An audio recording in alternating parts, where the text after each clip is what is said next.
सुप्रभात बच्चों। हिंदी की कक्षा में आप सभी का स्वागत है। बच्चों, आज की कक्षा में हम पाठ 13 बहादुर भीम का अभ्यास कार्य करेंगे। तो सभी अपनी पुस्तक निकाल लेंगे। तो चलिए शुरू करते हैं। सबसे पहले हम शब्दार्थ पढ़ेंगे। बलवान, बलवान का अर्थ होता है ताकतवर, जिसमें बहुत ही ताकत होती है। वन, वन का अर्थ है जंगल। प्रतिदिन, प्रतिदिन का अर्थ है रोज। कारण, कारण का अर्थ है वजह। बेहाल, बेहाल का अर्थ है खराब हालत। आश्चर्य का ठिकाना न रहना, बहुत आश्चर्य होना यानी बहुत हैरान होना। गर्व, गर्व का अर्थ है अभिमान। ये प्रश्न है, इनको हम बाद में कॉपी में करेंगे। तो आगे बढ़िए। लिखित, इन प्रश्नों के उत्तर दो। तो यहाँ पर प्रश्न है, इसको आपको पुस्तक में ही लिखना है। क है, पांडवों की माता का क्या नाम था? उत्तर है, पांडवों की माता का नाम कुंती था। आगे बढ़ते हैं। ख नंबर, राक्षस को गुस्सा क्यों आया? भीम को खाना खाते देखकर राक्षस को गुस्सा आया, है ना। जब भीम उसके लिए खाना लाया और वो उसे देने की बजाय खुद खाने लगा, तो उसे खाते देखकर राक्षस को बहुत गुस्सा आ गया था। ग, राक्षस के मरने की खबर का गांव वालों पर क्या असर हुआ? उत्तर है, राक्षस के मरने की खबर सुनकर गांव वाले खुशी से नाचने लगे, है ना। जब उसके मरने की खबर सुनी उन सब ने, तो वो बहुत खुश हो गए।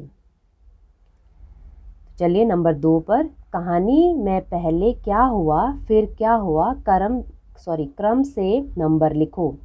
तो ये जो पंक्तियां हैं ये आगे पीछे दी गई हैं, जैसे कहानी जैसे हुई है तो उसके अनुसार नहीं है। तो हमें इन्हें पढ़ पढ़ कर इनको सही क्रम देना है। तो मैंने ये कर दिया है। तो चलो इसी के अनुसार पढ़ते हैं। नंबर 1 पर ये है, पांचों पांडव माता कुंती के साथ ब्राह्मण के घर ठहरे। ये शुरू की लाइन है ना, शुरू की पंक्ति है। उसके बाद नंबर 2, गांव के पास वन में एक राक्षस रहता था। 3 है, एक आदमी गाड़ी में भोजन लेकर राक्षस के पास जाता था। 4, एक दिन ब्राह्मण के बेटे की बारी आई। 5, भीम गाड़ी में भोजन लाद कर राक्षस के पास पहुँचे। 6, भीम ने राक्षस को मार डाला। 7, गांव वाले बहुत खुश हुए। तो इस प्रकार से आपको इनको सही क्रम देना है, ये नंबर लिखकर, ठीक है। आगे बढ़ते हैं। 3 नंबर लिखो। तो ये जो नाम लिखे हैं, ये शब्द लिखे हैं, जो इनको आपको इनके ऊपर दोबारा से लिखना है। देखो ये बिल्कुल लाइट दिए है ना, तो पेंसिल से इसको आपको डार्क करना है। युधिष्ठिर, राक्षस, ब्राह्मण, ठीक है। ये तीनों शब्द लिखने भी हैं और साथ ही पढ़ने भी हैं। अब आगे बढ़ते हैं भाषा से। नंबर 4, समान अर्थ वाले शब्द पर गोला लगाओ। समान अर्थ का मतलब होता है दोनों ही शब्दों का एक ही मीनिंग होना, एक ही अर्थ होना, ठीक है। अब वन, वन का दूसरा नाम क्या है? वन को और क्या हम बोलते हैं? उपवन, जंगल या बगीचा? सही उत्तर है जंगल। ख, बलवान, बलवान का मतलब होता है ताकतवर। ग, प्रतिदिन, प्रतिदिन यानी सुबह, हमेशा या रोज? तो सही उत्तर है रोज। नंबर घ, आश्चर्य, आश्चर्य का अर्थ होता है हैरानी। अंग, गर्व, गर्व का अर्थ होता है अभिमान। तो इन दोनों का सेम ही अर्थ होता है, इसीलिए आपको समान अर्थ वाले शब्दों पर गोला लगाना है, ठीक है। तो चलिए आगे बढ़ते हैं। नंबर 5, पढ़ो, समझो और लिखो। देखो एक किया हुआ है, यानी इन दोनों शब्दों को मिलाकर एक नया शब्द बनाया गया है। तो एक किया हुआ है, हमको उसी को देखकर समझना है कि हमें आगे भी इसी प्रकार करना है।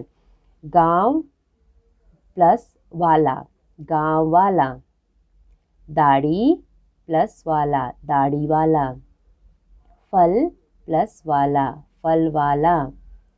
घर प्लस वाला, घर वाला। फेरी प्लस वाला, फेरी वाला। ऊपर प्लस वाला, ऊपर वाला। इसको जमा भी बोलते हैं, ऊपर जमा वाला, ऊपर वाला।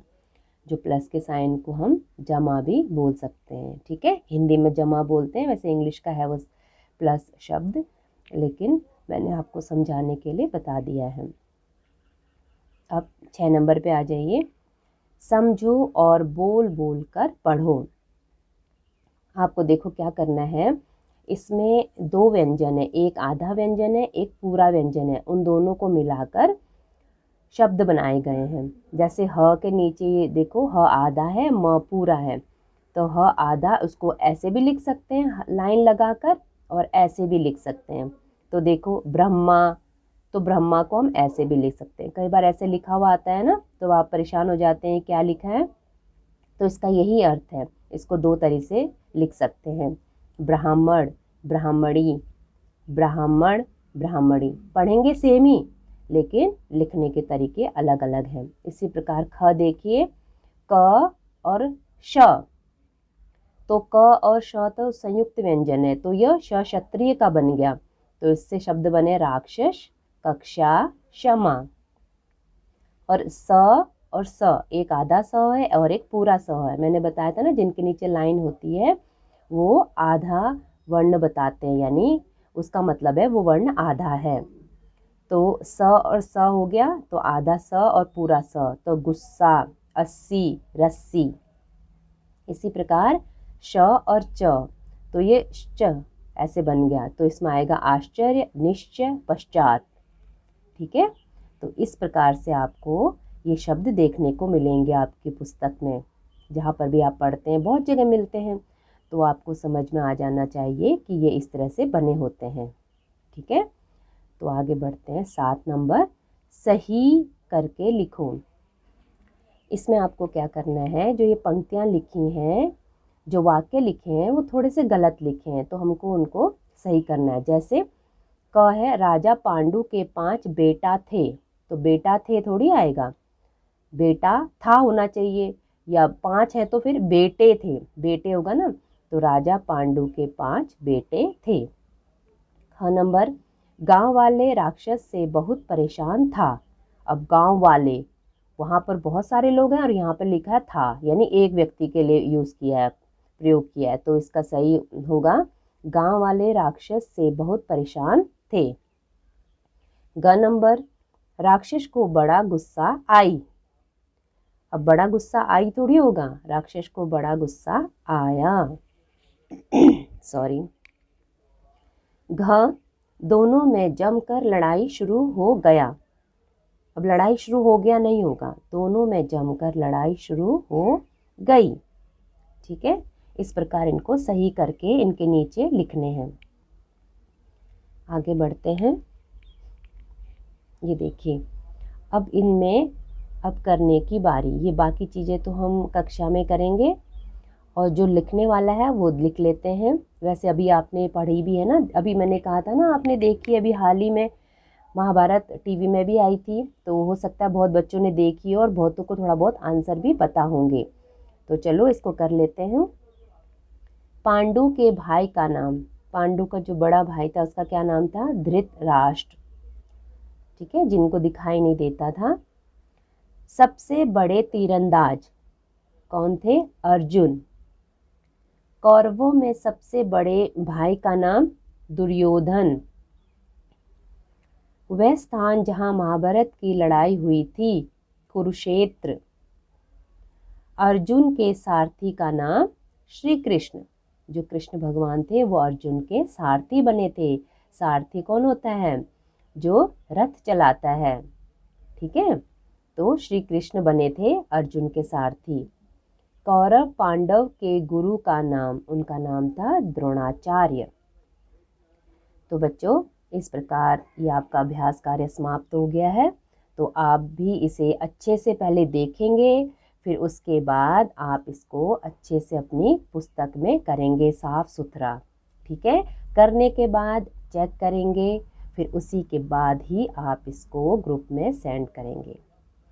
तो बच्चों मिलते हैं अगली कक्षा में। धन्यवाद।